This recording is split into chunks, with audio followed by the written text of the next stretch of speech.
Namasté. C'est un plaisir de vous accueillir aujourd'hui. On va parler du 5e chakra, l'expression créative, et je suis accompagnée de Sylvain Chartrand. Bonjour Sylvain. Bonjour. C'est un plaisir de t'accueillir aujourd'hui.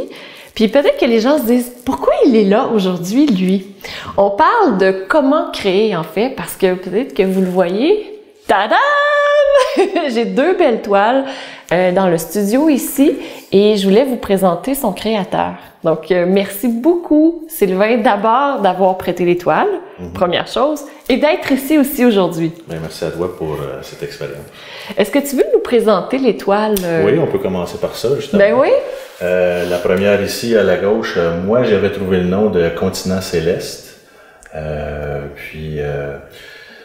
On peut parler aussi de comment ou quelle sorte de peinture. Dans le fond, ça, c'est fait avec de l'acrylique. Et moi, j'utilise des médiums différents ou des outils différents. Comme celui-là, celle-là, je l'ai faite avec une plume d'oiseau. Fait que c'est un peu ça. Puis on va parler de ton processus créatif bientôt. C'est super intéressant comment le processus se fait aussi. Restez là parce que vous allez voir, ça va peut-être vous donner des idées pour vous-même connecter avec votre 5e chakra pour laisser exprimer votre créativité. Exactement. Ouais. Puis la deuxième ici, ben moi, j'avais trouvé le nom Éveil lumineux. Puis d'un côté, c'est seulement de l'acrylique, celle-là, avec beaucoup d'eau. Puis c'est pas mal ça. Le côté, comment je pourrais expliquer ça? Ça, c'est le côté technique, mais ce qui nous intéresse plus, c'est comment tu fais pour avoir les idées, l'inspiration? Comment ça fait pour se manifester comme ça sur une toile? Moi, la création, l'inspiration, c'est beaucoup de me déposer, c'est de me connecter à la nature, d'aller prendre des marches en nature, d'aller faire des marches en nature, jouer du tambour. Moi, ça m'aide à m'enraciner en la terre-mère, justement pour recevoir des messages de elle, ou des énergies ou des vibrations des personnes qui sont autour de moi aussi, ou en créant des toiles qui sont peut-être conjointement avec des personnes. Je peux demander des couleurs à des personnes. Faut s'asseoir. Ben oui. Parce que tu fais des toiles pour des gens qui veulent recevoir des toiles de ta part. Oui, c'est ça. Mais aussi pour toi, juste parce que tu as ce besoin de créer. Tu me disais là que là, en ce moment, c'est la pleine lune. Oui. Puis que tu avais l'énergie de la pleine lune qui... Je me peux plus, là. C'est un petit peu ça. Souvent, j'utilise l'expression surfer les vibrations ou ces choses-là. Fait que c'est un petit peu ça. Quand que je me dépose dans le fond de ce côté-là, l'inspiration, la création, ça sort par elle-même. Des fois, je me lève en pleine nuit, puis c'est plus fort que moi. Il faut que je sorte mon carnet à dessin ou justement d'aller me stationner devant mes pots de peinture pour me laisser guider par ça. Moi, c'est très intuitif, c'est très abstrait. Souvent, je me suis fait dire qu'il voyait des visages dans mes toiles, des animaux, des choses comme ça. C'est très personnel. Chaque personne voit des choses différentes aussi dans les toiles. Puis c'est un peu pour ça que je mets pas ma signature dans le coin à droite, parce que la toile peut être mise de gauche à droite ou... Fait que de ce côté-là, j'aime mieux mettre la signature à l'arrière. Fait que ça cause moins de... Plusieurs personnes m'ont dit qu'ils la mettaient sur le côté. Ah, moi, c'est comme ça qu'elle me parle le plus. Fait que j'ai pas de choses fondées pour ma signature. Fait que, mais en gros, c'est un petit peu ça. Mais aussi, ce que j'ai noté, c'est que tu as dit, moi, j'ai décidé de l'appeler de telle façon parce qu'en fait, les gens renomment les toiles aussi en fonction de ce qui leur parle à eux, hein? Ça, c'est un petit peu le truc que j'essaie d'expliquer aux gens. Moi, quand je crée une toile, elle a sa propre identité, elle a sa propre vie. Moi, je me fais dire quel titre tu devrais lui donner, puis à la base, j'ai aucune idée. Si j'ai quelqu'un qui me demande que s'il faut que je mette un titre, là, je vais peut-être méditer, prendre le temps de trouver quelque chose pour la toile, mais comme tu l'as si bien mentionné, chaque personne va trouver quelque chose à eux qui leur appartient. C'est comme un reflet de la personne. Fait que j'ai pas rien de coulé dans le ciment ou dans le béton là, pour le nom de la toile.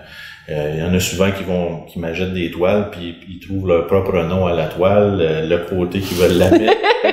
Moi, c'est laisser aller. Une fois que je l'ai sorti sur la toile, ils ont leur propre vie. Alors, moi, à partir de là, ça me sort de mes mains. Puis ça, je trouve ça fantastique parce que justement, quand je parle dans le cadre des programmes de chakra, dans le cadre des formations professorales, le lâcher prise, puis ce dont on est en contrôle, comme il y a nos actions dont on est en contrôle aussi de nos paroles, de nos pensées, de notre éthique. Mais après ça, une fois que c'est rendu dans le monde, on n'a aucun contrôle sur comment c'est reçu. Non. Et ça ne nous appartient pas. Exactement. Puis je trouve tellement que c'est un bel exemple. Ouais. Comme juste, ça c'est la toile que moi j'ai créée. Je l'ai mis au monde, puis maintenant quelqu'un d'autre se l'approprie d'une façon différente. Oui, puis que tu dis ça aussi, plus que je me mets des cadres, plus je me dis à telle heure, faut que je fasse une toile pour une certaine personne, que faut que je performe, si on peut dire, d'une certaine façon, je fais rien. Ou je fais rien de bon, selon moi. Mm-hmm. Mais une fois que je pourrais dire, divinement inspiré ou intuitivement, ça sort tout seul. Je m'installe devant mes pots de peinture, puis c'est un petit peu drôle que je dise ça, mais on dirait que les pots de peinture m'envoient la main. Hey, c'est quoi? C'est à mon tour! C'est exactement. Puis, à part quand je fais une toile en coopération avec une personne, là, habituellement, je vais demander peut-être de 3-4 couleurs. J'aime ça prendre le pouls de la personne, soit une conversation téléphonique, une photo, de rencontrer. C'est sûr, on a parlé un petit peu plus tôt, l'écriture, jusqu'à un certain point. Juste un email, là. C'est un petit peu impersonnel, si je peux dire ça. J'aime ça avoir le pouls de l'énergie de la personne, juste en la voyant, ou etc. Fait qu'à partir de là, on dirait que il y a quelque chose là qui se connecte là en me ressentant. Fait que c'est un petit peu ça, là. Ouais. Puis lorsque tu crées comme ça, comment ça t'est arrivé que tu as eu cette envie, cette pulsion de créer? Parce que c'était peut-être, c'est pas ton métier premier. Non, c'est ça. Moi, depuis que je suis quand même tout jeune que je dessine. J'ai toujours dessiné avec des plumes à l'encre, noir sur papier, mais sans couleur. Ça fait environ seulement 2 ans que je joue plus avec la couleur. Puis les peintures, on dirait que je me reconnecte de plus en plus à moi, à mon âme finalement, puis c'est coloré, c'est joyeux, c'est plaisant, puis dans le passé, j'ai l'impression de m'avoir un petit peu bloqué à toute la personne que j'étais. Puis au contraire, là, on dirait que les choses s'ouvrent, puis je veux de la couleur, je veux de la joie dans ma vie. Fait que c'est ça qui suit naturellement un peu ce trajet-là. C'est un petit peu ça, là. Mais avant, comme je t'ai mentionné, ça fait seulement peut-être 2 ans, 2 ans et demi que je joue avec les couleurs, puis la peinture. Avant, j'ai toujours été dans l'abstrait par contre. J'ai essayé de faire des reproductions ou quoi que ce soit, mais comme je l'ai mentionné plus tôt, quand je suis dans un cadre, dans un moule, je ne performe pas. Alors, c'est intuitivement, puis comme je l'ai mentionné plus tôt, des fois c'est à 1h du matin que je me réveille, puis allez, on suit l'énergie. Puis l'âme, ça la dérange pas l'heure. Il n'y a pas de temps. Non, ça compte pas, puis exactement, c'est ça. Ouais.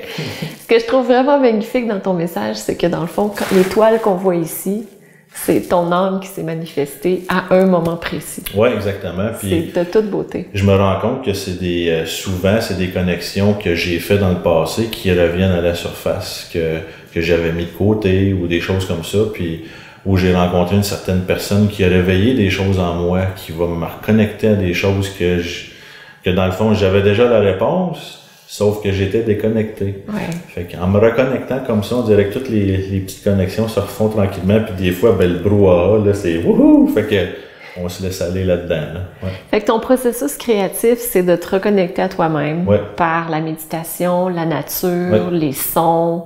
Dans le fond, n'importe quoi qui te permet de te reconnecter à toi. Oui. Puis ensuite, ou encore si ça se manifeste comme dans un moment où tu te sens divinement inspiré, puis là, tu y vas. Oui.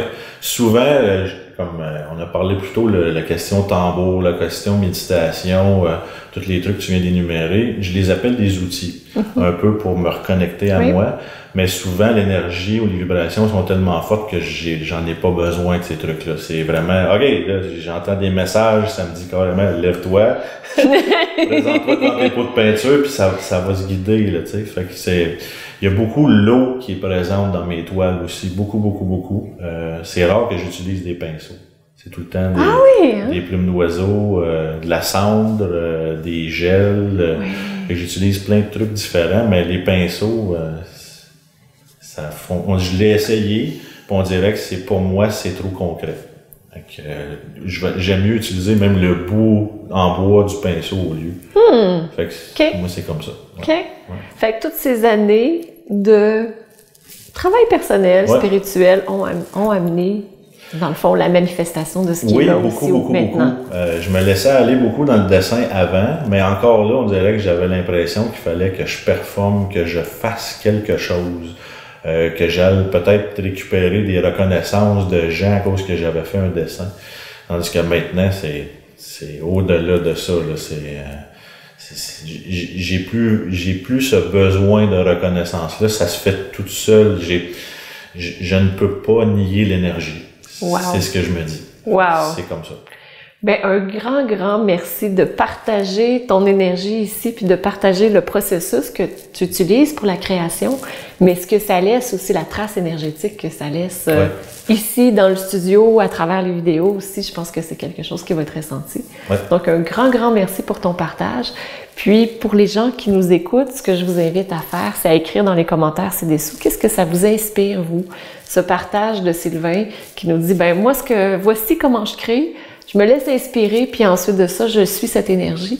Est-ce que c'est quelque chose que vous faites, qui est facile pour vous, qui vous inspire? Donc, j'ai très hâte de vous lire. Un grand merci, Sylvain. Namasté. Et si vous voulez avoir plus d'informations sur Sylvain, tout est en dessous dans la description. Et je vous dis à demain. Namasté.